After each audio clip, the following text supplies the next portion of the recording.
GeM TV நேயர்களுக்கு வணக்கம். நான் கசாலி. இன்னைக்கு வந்து நம்ம நாட்டோட அரசியலை பேசணும். இந்த அரசியல் வந்து உலக அரசியலோட ஜியோ பொலிட்டிக்கலோட சம்மந்தப்பட்டது. என்னன்னா, நம்ம ஒவ்வொருத்தரோட வயித்துலயும் ஈரத்துணிய போட்டிருக்கிறது நம்மளுடைய இந்திய பிரதமர் மோடி. என்ன காரணம் அப்டின்னா, அந்த அ சமீபத்தில என்ன அவரு மோடி அமெரிக்காவோட கையெழுத்து போட்டிருக்காரு. என்ன கையெழுத்து போட்டிருக்காரு? இந்த மாரி இந்தியாவுக்கு அ வரக்கூடிய அமெரிக்கா பொருட்கள் எல்லாத்திக்கும் 0% வரியாம். அப்புறம் இந்தியாவிலிருந்து அமெரிக்கா போகக்கூடிய பொருட்களுக்கு 18% வரியாம். சரி, இதுக்கு முன்னாடி வந்து அ 1 வருஷத்துக்கு முன்னாடி, 2 வருஷத்துக்கு முன்னாடி எப்படி இருந்துச்சு அப்டின்னா, அமெரிக்காவிலேருந்து இந்தியாவுக்கு வரக்கூடிய பொருட்களுக்கு 10%, 15%, 50%, 100% வாட்டெவர் அந்த பொருட்கள பொறுத்து அந்த வரி வந்து மாறி இருந்துச்சு. இந்தியா வந்து வரி போட்டது. காரணம், இந்தியால உற்பத்தி ஆகக்கூடிய இந்த பொருட்கள் அமெரிக்கா பொருட்கள்னால பாதிக்கப்பற்றக்கூடாது. நம்மளுடைய இண்டஸ்ட்ரி, நம்மளுடைய உற்பத்தியாளர்கள் பாதிக்கப்பற்றக்கூடாதுன்னு அதுக்கு ஏத்த மாரி வந்து வரி போடுவாங்க. அதாவது இம்போர்ட் டியூட்டி அந்த மாரி வரி போடுவாங்க. அ அப்புறம் அமெரிக்காவுக்கு என்ன பண்ணாங்கன்னா, இங்கேருந்து நெறையா வந்து இப்ப இதுவா இருக்கட்டும், கம் என்னது நம்ம சீ ஃபுட்டா இருக்கட்டும், அல்லது நமக்கு டெக்ஸ்டைலா இருக்கட்டும், இந்த மாரி அப்புறம் எலக்ட்ரானிக் ஐட்டம், இந்த மாரி ஐட்டங்கள் நெறையா வந்து இங்கேருந்து குஜராத்ல இருந்து இருக்கட்டும், இல்ல தமிழ்நாட்ல நம்ம தூத்துக்குடியில இருந்து, இல்ல திருப்பூர்ல இருந்து அப்படின்னு எல்லா இடங்கள்ல இருந்தும் அமெரிக்காவுக்கு எக்ஸ்போர்ட் ஆகக்கூடியதில, அங்க வந்து என்ன பண்ணாங்கன்னா 2%, 3%, 5% தான் நான் வந்து வரி போட்டதா தகவல். அப்போ இந்த மாதிரி வரி போட்டிருக்க இடத்துல, இப்போ 25% வரி ஆக்குறேன் அப்படின்னு சொல்லிட்டு, அதுக்கப்புறம் நீங்க வந்து ரஷ்யால இருந்து எண்ணெய் வாங்குறீங்க. அதனால அ உங்களுக்கு வந்து இன்னொரு 25% வந்து பெனால்டி வரி அப்படின்னு சொல்லி 50% அப்படின்னு சொன்னதுக்கப்புறம், இல்ல நாம வந்து இப்போ வந்து 32% கட் பண்ணிட்டேன். உங்களுக்கு ஒன்லி எல்லாத்துக்கும் 18% தான் அப்படின்னு சொன்ன மாரி. அதாவது இது ரொம்ப ஒரு ஒரு கேவலமான நடைமுறை. அவர் மிரட்டுனா, இவர் வந்து பணிஞ்சுட்டாரு. இப்ப எப்படின்னா, ஆ ரஷ்யால வந்து இனிமே ஆயில் வாங்க மாட்டோம். இனி முழுக்க முழுக்க வந்து நெறைய வெனிசுலாருந்து ஆயில் வாங்கிக்கிருவோம். வெனிசுலா ஆயில் வந்து இப்ப குரூட் ஆயில் அது அ இம்பியூர் ஆயில். அது பியூரிட்டி கம்பேர் பண்ணா சவுதி அரேபியா வந்து ரொம்ப பியூரான ஆயில். அ ஈராக்கா இருக்கட்டும், ஈரானா இருக்கட்டும், அல்லது ம ரஷ்யாவா இருக்கட்டும், இல்ல அமெரிக்காலேருந்து வரக்கூடிய ஆயிலா இருக்கட்டும், அதெல்லாம் வந்து பியூரிட்டி ஜாஸ்தி. அப்ப அத ரிஃபைன் பண்றது வந்து ரொம்ப ப்ராசஸ் ஈஸி. ஆனா வெனிசுலா ஆயில் வந்து ரிஃபைன் பண்றது ரொம்ப ஹார்டு. ரொம்ப எக்ஸ்பென்ஸ் ஜாஸ்தி. அப்போ ஒரு மோசமான ஆயில வந்து வாங்குறதுக்கு முதல்ல வந்து கொஞ்சம் வாங்கிட்டு இருந்தோம். அப்போ உடனே வந்து அ அமெரிக்கா என்ன சொன்னாங்க வந்து, அங்க வந்து வாங்கக்கூடாது அப்படின்னு சொன்ன உடனே, அ ஓகேன்னு ஸ்டாப் பண்ணிட்டு, அவிங்க புடிச்சதுக்கப்புறம் திரும்ப வெனிசுலா ஆயில் வந்து நெறைய வாங்கிக்கோ அப்படின்னா, ரைட் ஓகே வாங்கிக்கிறோம்னா, நீ யாருக்கான பிரைம் மினிஸ்டர்? அதாவது நம்மள வந்து இந்தியாவ ஆள்றது வந்து மோடியா? இல்ல. அதானியா? ஆமா, கிட்டத்தட்ட அதானி. சரி, இப்போ வந்து அதானியும், மோடி எல்லாத்தையும் சேர்த்து ஆட்சி பண்றது யாரு? அமெரிக்காவா? ஆமா, அமெரிக்கா.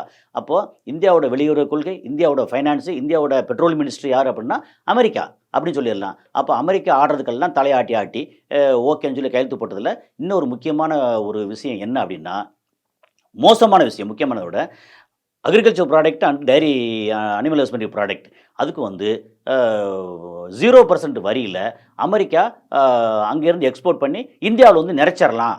அதுக்கு வந்து ஓகே சொல்லிட்டாங்க. அப்ப என்ன ஆகும்? ஏற்கனவே வந்து இங்க விவசாயிகள் வந்து வருஷம் வருஷம் எக்கச்சக்கமான தற்கொலை. அது அது வந்து தாங்க முடியாத இஷ்யூ. அதையும் தாண்டி நம்ம நாடு வந்து நம்ம நாட்டோட பேக்போன் முதுகெலும்பே வந்து விவசாயம். அந்த விவசாயத்தோட அடிமடியில வந்து மோடி அவரோட அ சுயநலத்துக்காக, அவரோட சுயநலம் என்ன கணக்கு? அவர் சுயநலம்னா அதானி சுயநலம். அதானி சுயநலம்னா அந்த ஒரு குறிப்பிட்ட சாரர் மட்டும் சுயநலம். அவங்களுக்காக என்ன பண்ணிட்டாரு? கையெழுத்து போட்டாரு. ஏன் கையெழுத்து போட்டார்ன்னு ஒரு கேள்வி இருக்குல்ல. இந்த கேள்வி தான் ஜியோ பாலிடிக்ஸ்ல வருது. என்னன்னா, இப்ப எப்ஸ்டீன் ஃபைல்ன்னு ஒண்ணு நம்ம ஏற்கனவே இங்க பேசியிருக்கோம். அந்த எப்ஸ்டீன் ஃபைல்ல மோடி பேர் இருக்கு. அ அனில் அம்பானி பேர் இருக்கு. அ அப்படின்னு சொல்லி அதுக்கப்புறம் வந்து நம்ம பூரி, அந்த முன்னாடி இருந்த வெளியுறவு இதில இருந்த அதிகாரி, இப்போ வந்து யூனியன் மினிஸ்டர். அவரு பேர் இருக்கு. இவங்க பேரெல்லாம் இருக்கு. அப்புறம் இது இருக்குன்னு சொன்ன உடனே, அ ஒருத்தர் வந்து இங்க முட்டுக் குடுக்குறாங்க. என்னன்னா, இந்தியாவோட நலனுக்காகத்தான் ஒரு விபச்சார விடுதியில வந்து அக்ரீமெண்ட் சைன் பண்றதுக்கு எல்லாம் போனாங்க அப்படின்னு. இதெல்லாம் வந்து எவ்வளோ ஒரு கேவலமான நடைமுறை. இத வந்து உண்மையிலேயே கேட்கறதுக்கு ஆள் இல்ல. இல்ல இந்தியால இருக்கிற அவ்வளோ பேரும் வந்து என்ன சொன்னாலும் கேட்டுட்டு ஆன்னு தலையாட்டுவாங்க. கேனைங்கன்னு நெனச்சுட்டு எல்லாம் பேசிட்டு இருக்காங்க. அதாவது இந்தியாவ அடமானம் வச்சதுல வந்து ரொம்ப வந்து ஒரு கேவலமான நடைமுறை. இது வந்து எப்படின்னா, நம்ம வந்து பிஜேபிக்கு எதிரா இல்ல. பிஜேபி நல்ல கட்சி தான். இருக்கட்டும். நல்ல கட்சி, நல்ல கட்சி இல்ல. பிஜேபி ஒரு ஆளுகின்ற கட்சி. அதுக்கு நம்ம ஆட்சி பண்ணுறது மோடி. மோடி வந்து மக்களுக்கான பிரதமரா இருக்கணும்ல. இப்ப பார்த்தீங்கன்னா, கையெழுத்து போட்டாச்சு என்ன நடக்கும்? அங்கேருந்து அங்க உற்பத்தி ஆகுற பொருளுக்கான விலை வந்து எப்பவுமே ரொம்ப ரொம்ப குறைவு. அப்போ அந்த உற்பத்தி பொருள வந்து அப்படியே கொண்டு வந்து இங்க வந்து டம்ப் பண்ணியாச்சு அப்படின்னா, இங்க விவசாயிகள் ஒண்ணுமே விவசாயமே பண்ண முடியாது. இப்பவே வந்து நஷ்டத்துல இருக்காய்ங்க. இதுக்கு மேலும் மேலும் நஷ்டம். நம்ம இடங்கள் பூரா வந்து தரிசா போயி, அப்புறம் பொழப்புக்கு வழி இல்லாம நாடு முழுக்க கலவரமும், வறுமையும், பிரச்சனையும் எக்கச்சக்கமா வந்து குமிஞ்சிரும். அத வந்து இந்தியாவோட இருக்கிற வளத்த பூரா வந்து ஒரு சார்பா ஒரு பக்கம் எல்லாத்தையும் தள்ளி விட்டுட்டு, நாட்ட வந்து நாசம் பண்ணிட்டு போய் சேர்றதுக்குள்ள, இந்த மோடி வந்து நாட்ட நாசம் பண்ணிட்டு தான் போய் சேருவார் போல இருக்கு. இது வந்து எப்படின்னா, தனிப்பட்ட மோடி மேல நமக்கு எந்த விதமான அ விமர்சனமும் கிடையாது. அவர் தனிப்பட்ட ஆளா இருந்தா. அவர் இந்தியாவோட பிரைம் மினிஸ்டர். இந்தியால இருக்கிற அவ்வளோ பேருக்குமான பிரைம் மினிஸ்டர். அவரு குஜராத்ல இருக்கிற ஒரு சாரருக்கான பிரைம் மினிஸ்டர் மட்டும் இல்ல. ஸோ அவிங்க வந்து எப்ஸ்டீன் ஃபைல்ல மாட்டிக்கிட்டாங்க அப்படிங்கிறதுக்காக, அமெரிக்கா என்ன சொன்னாலும் ஆமாஞ்சாமி போட்டு தலையாட்டிக்கிட்டு, நம்ம ஒவ்வொரு இந்தியனோட வயித்துலயும் ஈரத்துணி கட்டுற அளவுக்கு கொண்டு வந்துட்டாங்கன்னா, இது எவ்வளோ மோசமான ஒரு நடைமுறை பாருங்க. இதில வந்து அ எதிர்க்கட்சி இருக்கு இல்லையா? அவங்களும் வந்து ரொம்ப என்னென்னவோ பண்ணி பார்க்குறாய்ங்க. ஒண்ணும் நடக்கல.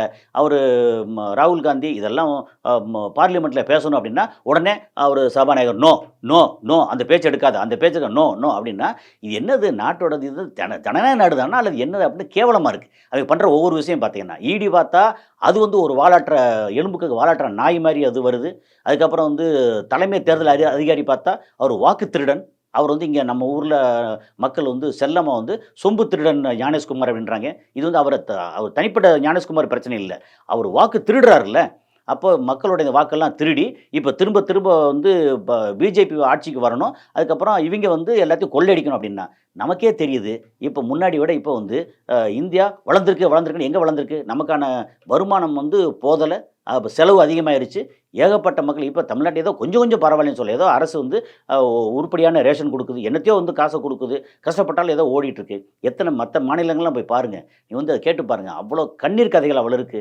கேட்டா எது கேட்டாலும் வந்து கோயிலு, மசூதி, முஸ்லீமு, கிறிஸ்டியனு, கோயில் இடிக்கிறேன், இத செய்றேன், அத செய்றேன் இப்படியே பேசிட்டு, அத மீறி ஏதாவது சொல்லியாச்சுன்னா நாட்டுப்பற்று, ஆன்டி இண்டியன் அப்படின்னு அப்படி ஒரு ஆள் வந்து சொல்லி திரிஞ்சாரு. அவரு இப்ப ஆஸ்பத்திரியில இருக்கிறாரு. இப்படி இந்த மாரி ஒரு கேவலமான ஒரு என்ன சொல்றது? இப்படி ஒரு ஆட்சி, இப்படி ஒரு அரசு, இது உண்மையில பார்த்ததில்ல. அதாவது எல்லா மக்களும் நெறையா படிச்சவங்க இருக்காங்க. எல்லா மக்களுக்கும் வந்து அறிவு இருக்கு. எல்லா மக்களும் வந்து ஒரு எதிர்பார்ப்பு இருக்கும் இல்லையா? நீ வந்து குறைஞ்சபட்சம் ஒரு ஒரு குறைஞ்சபட்ச நேர்மை வேணாமா? இவ்வளோ மோசமா? நீங்க இதுவரைக்கும் பண்ண அட்டூழியங்க எல்லாத்தையும் வந்து பொறுத்துக்கிட்டு போறதுக்கு காரணம் என்ன? சரி ஓகே. இது அடுத்த தேர்தல்லயாவது நம்ம வந்து இவங்கள வந்து வீழ்த்திட்டு, ஏதோ ஒரு நல்ல ஆட்சி வரட்டும் அப்படின்னு எதிர்பார்த்துட்டு இருந்தா, இப்போ வந்து மொத்தத்துக்கு இந்தியாவ அடமானம் வைக்கிற மாரி கையெழுத்து போட்டு வந்துட்டா என்ன அர்த்தம்? ஸோ இது வந்து ஜியோ பொலிட்டிக்கல்ல எப்ஸ்டீன் ஃபைல்ன்ற ஒரு விபச்சார கூட்டத்துக்கு பயந்து இந்தியாவ அமெரிக்காவுக்கு அடமானம் வச்சிருக்காரு. இங்க பார்த்தீங்கன்னா, அடுத்து இந்த வருஷத்துல அ ம பிரிக்ஸ் மாநாடு நடக்கணும். அந்த மாநாடு நடக்குமா, நடக்காதான்னு கூட தெரியல. ஏன்னா, இந்தியாவுல இருக்கக்கூடிய பிரைம் மினிஸ்டர், பிரதமர் அவ்வளோ மோசமா யார பத்தியும் கவலைப்படாம, அதாவது 2017ல இஸ்ரேல்ல போய் எஸ்பினுக்காக டான்ஸ் ஆடுனாரு அப்படின்னு சொல்லி சொல்றாங்க.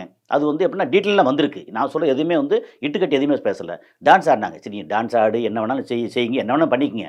ஆனா நாட்ட அடமானம் வைக்கிறதுக்கு அந்த உரிமைய உங்களுக்கு குடுத்தது யார்? நான் வரி கட்டுறேன். என் நாடு, எ என் ப என்னோட முதலமைச்சர், என்னோட பிரைம் மினிஸ்டர், என்னோட வெளியுறவுத்துறை அமைச்சர், என்னோட வளம், என்னோட நாடு அப்படின்னு சொல்ற இடத்துல வந்து இந்த உரிமை இருக்கு இல்லையா? அந்த உரிமை இருக்கிற இடத்துல அந்த ஆட்சி பண்றவங்களுக்கு கடமை ஒண்ணு இருக்குல்ல. அந்த கடமைய கரெக்ட்டா பண்ணணும்ல. அப்ப என்னைய வந்து விக்கிறதுக்கு, என்ன மாரி கோடிக்கணக்கான பேரோட உரிமைய விக்கிறதுக்கு இந்த பிரைம் மினிஸ்டர் யார்? அவர் இஷ்டத்துக்கு கையெழுத்து போடலாமா? அப்போ வந்து பார்லிமெண்ட்ட கூப்பிட்டு எல்லாத்தையும் கேட்டு, இந்த மாரி ஒப்பீனியன் கேட்டா பண்றாங்களா? இஷ்டத்துக்கு போய் பயந்து போய் பண்றாங்கன்னா என்ன அர்த்தம்? உண்மையிலேயே இந்த பிரதம மந்திரி, அதுக்கப்புறம் இந்த பிரதம மந்திரிக்கு முட்டுக் குடுக்கக்கூடிய அ தலைமை தேர்தல் அதிகாரி, அப்புறம் அங்க வந்து சுப்ரீம் கோர்ட் போனா ஏதோ கொஞ்சம் கொஞ்சம் பரவாயில்லாம தெரியுது. ஆனா எல்லாரையும் விரட்டி, எல்லாரையும் பயமுறுத்தி, ஈடிய வந்து கேட்டா பிஜேபி ஆள்ற மாநிலம் மட்டும் வந்து ஓகே எல்லாம் சுத்தபத்தமா இருக்கும். மத்த எதிர்க்கட்சி ஆள்ற மாநிலம் போனா உடனே ஈடிய வந்து அங்கங்க அனுப்ப வேண்டியது, பயமுறுத்த வேண்டியது. இது என்ன விதமானது? எவ்வளவு நாள் ஓடும்னு நினைக்கிறீங்க இப்படி பண்ணிட்டு இருந்தா? அதெல்லாம் வந்து இப்ப அதுவும் இந்தியா மாரி ஒரு ஜனநாயக நாட்ல, ஏன்னா உண்மையிலேயே உலகத்திலேயே வந்து பெஸ்ட் ஜனநாயகம் இந்தியால இருக்கு. ஸோ இந்த ஜனநாயக நாட்ல அப்படிலாம் வந்து இஷ்டத்துக்குலாம் பண்ண முடியாது. அது வந்து ஹிட்லர் காலத்தில அதோட முடிஞ்சு போச்சு. இப்ப நீங்க சைனா மாரியோ, அல்லது வடகொரியா மாரியோ இங்க பண்ணவே முடியாது. இது வேற மாரி மாறிரும்.